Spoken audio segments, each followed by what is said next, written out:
女孩一觉醒来，发现自己关在了一个密封的地下室里，不仅腿上了铁锁，连手机也没信号，而面对的又是一个留着胡子的变态大叔。他会为了活下去而妥协吗？大家好，今天给大家讲的电影名字叫《克洛福道10号》。小米与男友吵架后，便收拾东西，打算一走了之。途中，男友不断打电话来求她原谅，可她还是傲娇地挂了男友的电话。就在这时，电台里不断传出大部分地区突然停电的消息。就在他不断捣鼓电台时，车子似乎被什么东西猛烈的撞击，翻下了高速公路。等他醒来时，发现自己换了身贴身的衣服，困在一个地下室里，受伤的腿还用铁链铐着。他想打电话求救，却发现手机没有信号。正在他纳闷之际，一个胖子端着饭菜走了进来，吓得他赶紧求饶，希望他能放了自己，并表示自己的男友很快就会带人来救自己的。可胖子告诉他，外面被外星人的毒气污染了，几乎已经没有活人，而这里是他建的避难所。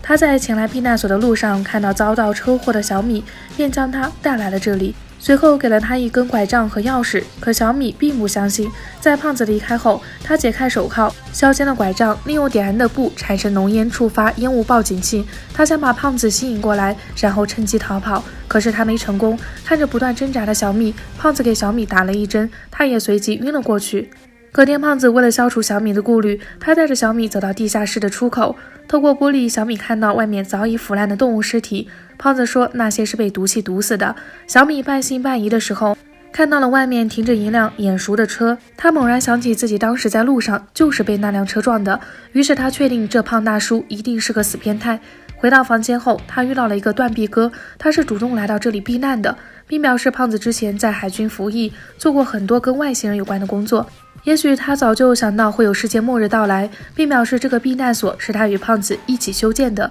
可小米表示自己是他绑架来的，希望断臂哥能帮他离开这里。可断臂哥表示外面充满了毒气，因为他亲眼目睹了毒气的袭击，待在这里才是最安全的。晚饭时间，小米故意惹怒胖子，趁机偷走他的钥匙，可很快就被胖子发现。小米抓起酒瓶子狠狠砸向胖子的脑袋，趁着他受伤之际，疯狂跑向地下室出口。当他正想打开门时，外面一个被毒气毁容的女人突然出现在小米面前，她不断拍打窗户，祈求让小米放她进去。可追来的胖子让小米千万不要开门，小米吓坏了，她终于接受了外面空气被毒气污染的事实，并乖乖地回到地下室。这时胖子告诉小米，确实是他撞了小米的车，因为他当时发现毒气的事情，吓得手脚失控，出于愧疚将他带来了这里。期间，胖子还聊起了自己的女儿梅根，说她被妻子带走了，自己非常想念她。就这样放下防备的小米与两个男人开始了快乐的地下室生活，一起愉快的玩游戏、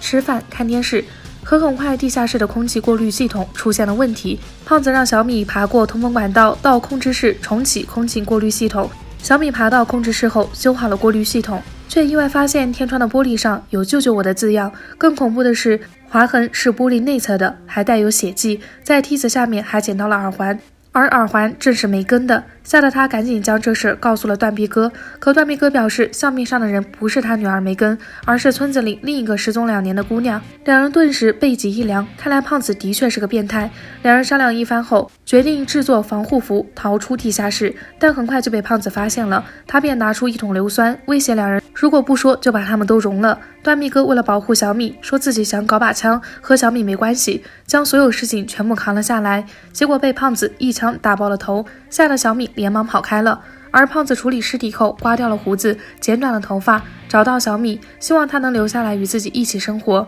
为了活下去，小米答应下来，但暗地里他依旧偷偷做着防护服。可在这样狭小的空间里，胖子很快就发现小米藏起来的防护服，机智的小米迅速逃出房间，然后将硫酸桶推倒在地，追来的胖子倒在了硫酸里，然后拿起防护服，沿着通风管道爬了出去，却发现天上飞着成群的鸟儿。他试着脱下防护面罩，果然空气根本没有毒气，看来这一切都是胖子想留下自己的阴谋，或许根本就没有什么外星人。可由于硫酸腐蚀了电线，引发了火灾，避难所发生了爆炸。巨大的爆炸声引来一艘巨大的飞船，长长的触角伸向了地面，嘴里不断地喷着毒气。小米吓得连忙戴上面罩，然后躲回车上。可怪物异常凶猛，用触手抓起车子拉到空中，打算一口吃掉。小米灵机一动，他在车上找到打火机和报纸，点燃后塞进酒瓶，看准时机扔进怪物的嘴里，怪物瞬间被炸死，车子重新被扔回到地面，小米毫发无损，